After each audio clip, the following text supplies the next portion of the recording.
things happen pretty quickly. I think it shows you when we want to do things, we can get things done pretty fast. And here we are today celebrating the first National Juneteenth Day, a federal holiday. So it's a good day. What was that signing like yesterday? Walk me through that. Well, there were a lot of really excited people there. I wasn't sure I was going to get in the photo op there with so many people eager to get in there with behind President Biden. But you know, a lot of joy, a lot of people been thinking about this, maybe praying for this day, and you know, I think it's important because we're starting a national conversation. This is something we've done in Texas for 40 years as a state holiday. But people around the country saying, what is Juneteenth? And it may have been celebrated mainly in the African American community, but now people who are not African Americans, who are not descendants of slaves, are talking about it, learning more about our nation's history, which is not been pretty, obviously, starting with the original sin of African American slavery. And we've been through a lot of trauma over the years, everything through the civil rights movement, obviously the Civil War back in 1860, but I think what this demonstrates too is we're making progress. We're not perfect yet, to be sure, but as the Constitution says, we aspire to form a more perfect union, and I think this represents some progress. And Senator, walk me through how this all started. How did you get the idea, and why did you want to be the one to spearhead this bill? Well, I think it's probably my conversation with Sheila Jackson Lee, and she, of course, was the House sponsor of this bill.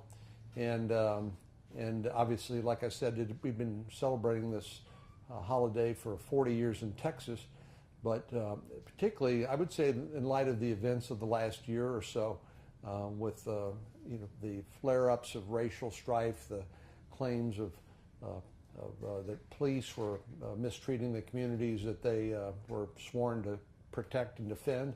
I just felt like this was the right time for this because it would start that conversation. It would provide a base of information for people who maybe certainly didn't have the experience of African American slaves. And so I think that's perhaps one of the most important aspects of this is more people are talking about it, more people are learning about it, more people are learning about our history. And I think also we have to acknowledge the progress we've made and the fact that we're not where we want to be yet, but I think that's the important role that this holiday plays. Well, I wanted to ask you the significance of this because I believe all but one state has Juneteenth as a state holiday, but making it a federal holiday, what does that do? What's the significance of that above what had been before? Well, it's all about Texas, right? It's 2.5 years after the Emancipation Proclamation was signed, General Granger announced to the then slaves in Galveston, that they were free. And I think it was just a couple of months after the end of hostilities in the Civil War. So this does have a Texas connection. It is part of our history, and so I guess that gave me a sense of responsibility to tell that story more broadly and to bring other people in on the story of Juneteenth that may not have that geographical or historical connection. It's so rare these days to see Republicans and Democrats get along on just about anything. Yeah. But this, I mean, I think it was unanimous in the Senate and 14 Republicans in the House. I mean, right. What does it say, the overwhelming bipartisan support in a time where you almost never see that? Well, it says that there's nothing so powerful as an idea whose time has come.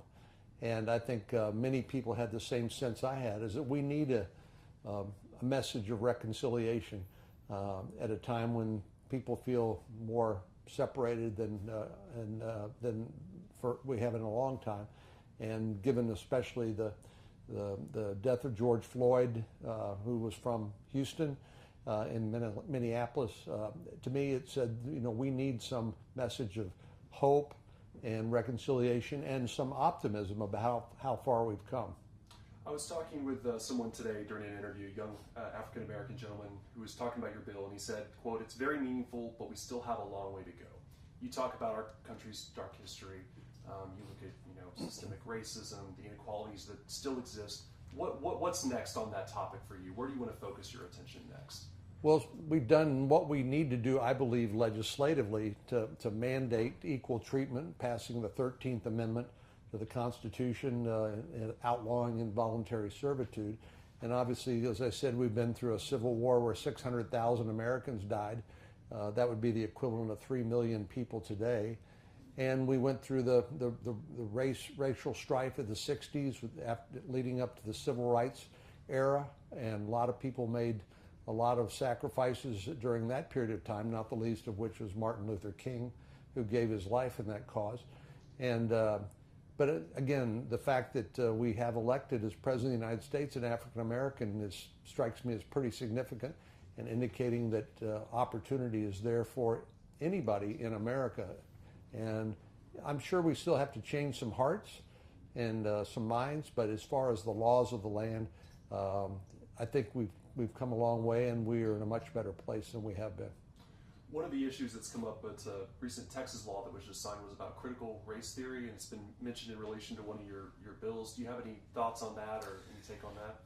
Yeah, I'm not an expert in critical race theory, but what I understand about it is that it looks at the world, it looks at America through a lens of race.